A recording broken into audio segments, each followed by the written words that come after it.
But Aaron Jones did kind of run away with it, and he played well. So definitely like to see that. Devontae Adams bounced back immediately as expected from a slow opener. The offense is still not on track, though. They got off to a really hot start. They jumped out to an early 21-0 lead, didn't score the rest of the way. So very much still a work in progress offensively is Green Bay. Their defense is carrying this team. As we move to the Rams here, people want to know about Darrell Henderson. Evan, I know we talked about it last week. He's a stash. It depends how big your bench is. We still think there's a chance Todd Gurley is going to break down, at which point Darrell Henderson would likely fill, the 1B role to Malcolm Brown. But with people with short benches, I mean, Darrell Henderson played 0 snaps. I think we can just move on. I mean, he's played 2 snaps through 2 weeks, right? Yeah, I mean, he's in like the Darwin Thompson sort of situation right now. Number 3 back in a good offense where the health ahead of him is a little bit shaky. And, he's going to need to catch a break to become a factor. So, yeah, I mean, if you can afford to stash that, then do it. Like I'm stashing him wherever I possibly can. If you think that there are better guys to devote bench stash spots to, then go for it. I don't have much on Minnesota other than it's just so obviously Dalvin Cook season. Like he just ripped off another huge run. He's done it in every game that he's played, including the preseason. I mean, it's just hard for Dalvin Cook to fail with this scheme, with his role. He out-touched Alexander Mattison. I think it was like 24-4 this past week. And now he gets a home game against the Raiders, does Dalvin Cook. I mean, obvious lock for Dalvin Cook. I don't really have much else on the Vikings. Do you? No, not really. I mean, Dalvin is going to be, I would expect him to be maybe the most popular play. I mean, we'll see based on pricing. I haven't looked at any pricing yet here on early Tuesday afternoon, but I would expect him to be maybe the highest owned or the most popular play on the slate this week, and for a good reason. All right. This New Orleans situation, man, sucks about Drew Brees. I've seen Teddy Bridgewater play a reasonable amount because he played a bunch in the preseason last year. He got a week 17 spot start last year. He played a bunch this year, preseason, like full halves at a time. I have not been that impressed with Teddy Bridgewater. And I don't love to say that because I thought Teddy Bridgewater was a pretty good prospect coming out and would succeed. And maybe the injury that he suffered up in Minnesota has tanked his career a bit, but he was outplayed by Taysom Hill throughout the preseason. They're going to start Teddy.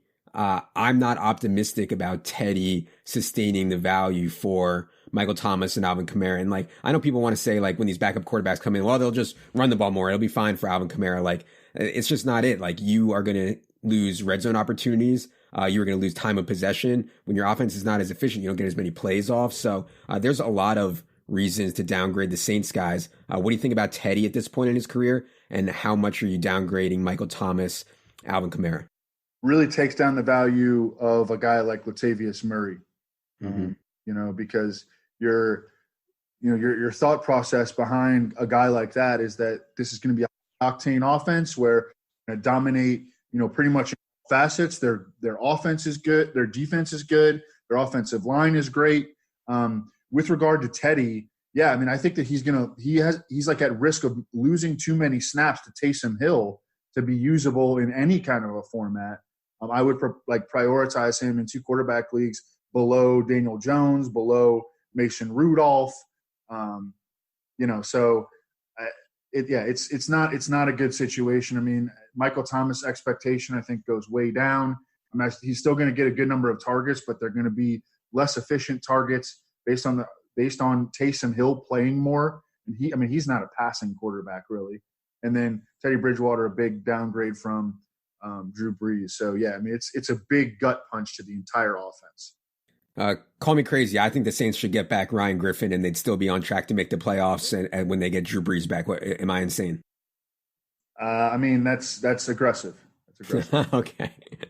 Speaking of quarterbacks, except an upgrade, this isn't like out of thin air. Evan and I aren't just like trying to pile on Eli or whatever. Like, based on any stats, any eye test, Eli Manning has been among the worst quarterbacks in the league for the last 2 to 3 years. And if you watched preseason, I mean, there was almost no quarterback more impressive than Daniel Jones. He didn't get to play a lot, He played 60 snaps, which is like, roughly around one game. But in that one game, in that 60 snaps, he went 29 of 34, 416 yards, 2 touchdowns, 0 INTs. Daniel Jones was an absolute baller in the preseason. The only reason he didn't make all preseason first team is because he didn't play enough. He's going to start week 3 at Tampa. I am optimistic that this offense and Saquon Barkley and Evan Ingram will get a big jolt with Daniel Jones under center. I am excited. I would be adding Daniel Jones in deeper, 2 quarterback super flex type leagues with priority. Am I overreacting to the preseason performance from Daniel Jones, Evan? I mean, I guess only time can tell, but just the level of athleticism that he adds to the offense and his arm strength, really. Both huge upgrades on Eli. I mean, Eli was just a fossil running around out there. And, yeah, thank God we don't have to watch him anymore. Daniel Jones, he was really aggressive pulling the trigger on downfield throws, really both at Duke and during the preseason. I mean, that was something that stuck out to me during the preseason. I think it can absolutely be good news for Evan Ingram, who really is the Giants' field stretcher. And then, when Golden Tate comes back and Sterling Shepard comes back, they've got at least, a somewhat viable NFL caliber, low-end NFL caliber pass catcher core altogether. Scott Barrett posted some stats from Pro Football Focus that they have been top 5 pass protecting offensive line so far. So you love to see that. And, yeah, I mean, Daniel Jones, I think he's going to have some moments like maybe some Mitchell Trubisky sort of, you know how Mitchell Trubisky had like spiked weeks last year. I have Daniel Jones in the Scott Fish Bowl, and I'm excited to start him going forward. They're going to face the Bucs this week without Devin White, their first round inside linebacker, who was a big time difference maker in the first 2 weeks when he was healthy. Yeah, totally agree on Daniel Jones, and I'm also, you could make cases that Saquon was even like Saquon put out outrageous numbers, like top 3 fantasy numbers. But what he's going to do with a real quarterback under center, I think, is something that will be exciting. The Philadelphia Eagles, man, I don't know what happened, but Dallas Goedert got hurt in pregame, allowing Zach Ertz to play every single snap. They only had 2 tight ends up on the roster. Deshaun Jackson got hurt. Alshon Jeffrey got hurt. And, man, if you would have told me before the game that J.J. Arcega-Whiteside was going to play 74 out of 80 snaps and only catch like 1 ball for 4 yards, I would have told you you're absolutely insane. I kind of think that D. Jackson and Alshon are both going to miss again this week. Where are you placing Arcega-Whiteside, Mac Hollins, etc. on the waiver wire priority? Yeah, thankfully I don't have to do the waiver wire article. We got Ryan on that because the waiver wire article is not easy. And it's situations like this that make it difficult. But yeah, the beat writers, Doug Peterson, very much made it sound like Alshon and Djax are not going to be playing this week against the Lions. I think that the first guy you go to is JJ Arcega. Well, the first guy you probably go to is Nelson Aguilar. All the Lions have just been getting creamed in the slot. In week 1, it was Larry Fitz. In week 2, it was Keenan Allen. I mean, and they even tried to stick Darius Slay on him in the slot and could not cover Keenan Allen, wound up drawing 3 penalties, or else it would have been a much bigger day for Keenan Allen in week 2. But, yeah, Aguilar has a good matchup in the slot against the Lions. And then J.J. Arcega-Whiteside is going to be the guy on the outside getting – he's probably going to play like every single snap. So they're pretty close together. I do like the individual matchup for week 3 favoring Nelson Aguilar. Okay, and also people want to know what to do with Miles Sanders. Obviously, he's not playing well. I think the coaches have noted that, and that was a concern.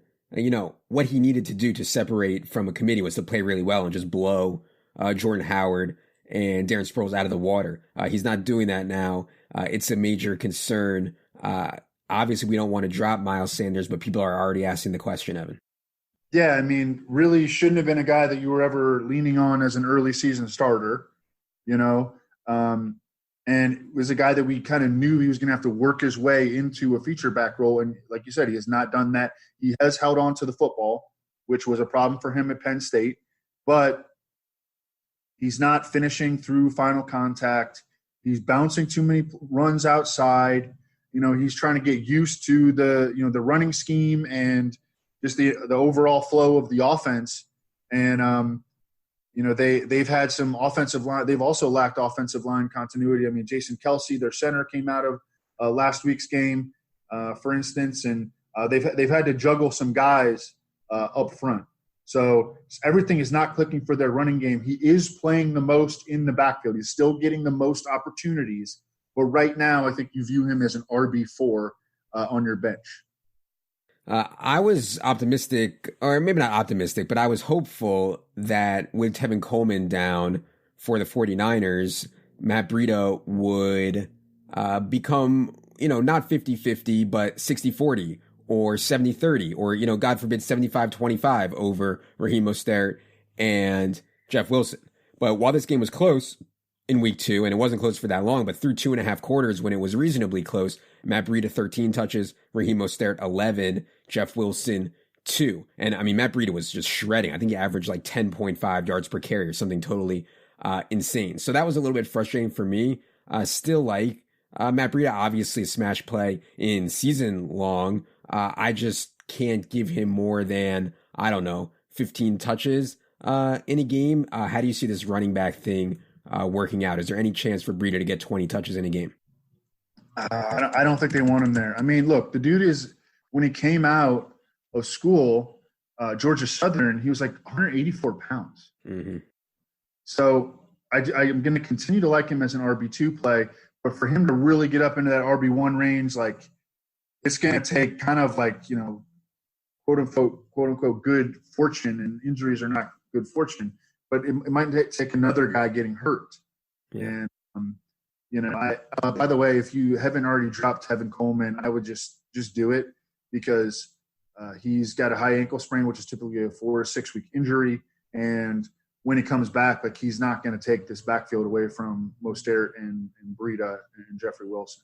I do anticipate it continuing to be a 3-man committee in the receiver core. Debo's, this is a really frustrating situation because they've got 5 guys playing almost the same number of snaps. It's like the number 1 receiver in terms of snaps was at 34, and then the number 5 receiver was at like 22 in week 2. So it's a big 5-man rotation. Deebo Samuel, he was amazing in this week 2 game. I love the way that they used him. They got him going on like jet sweeps, an end around, big pass deep down the middle, some stuff along the sideline. I mean, they were using him everywhere, but he was the number 4 receiver in terms of snaps played in week 2.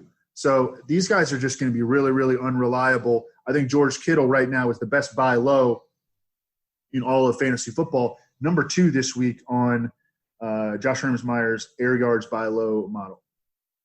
Love it. Yeah. We're going to talk more about buy low, sell high in the next episode, in the AFC, at the end of the AFC episode. The Seattle Seahawks, I'm excited about Chris Carson and the role in the pass game. What concerns me is he's fumbled, I believe, twice already this season. And he's been 3 times, man. 3 times. Lost fumbles. Yeah. And he's been inefficient. I mean, he's like under 4 yards a carry by a pretty wide margin. I'm not going to overreact to that after 2 weeks, but one of those was against the Bengals, who, were one of the worst teams against running backs last year, and then just got absolutely shredded by 3 undrafted free agents on San Francisco. Rashad Penny started to creep into Chris Carson's workload a little bit last week. Do you have concerns about where we're at with Chris Carson? I think it was promising that after he lost a crucial fumble deep in Seahawks territory last week, they went back to him for a 4th and 1 carry pretty much immediately after that on their next possession, and he executed. So that gave me a little bit of a sigh of relief. But, yeah, I started to get worried. I mean, Rashad Penny played more than he normally would have played last week, and he had a huge 37-yard just rocket launcher run for a touchdown in that game. I'm not terribly worried about Chris Carson, but I'm certainly more worried about him than I was last week. Yeah, one other thing about Seattle I saw, I mean, DK Metcalf is dominating over Jerron Brown. I mean, Jerron Brown's out there a ton, but not getting any targets. And Russell Wilson likes throwing to DK Metcalf, even though DK Metcalf, if you look at his like next gen stats route tree, it's just all just like left side straight up the field, which is fine because he can win that way. I mean, that's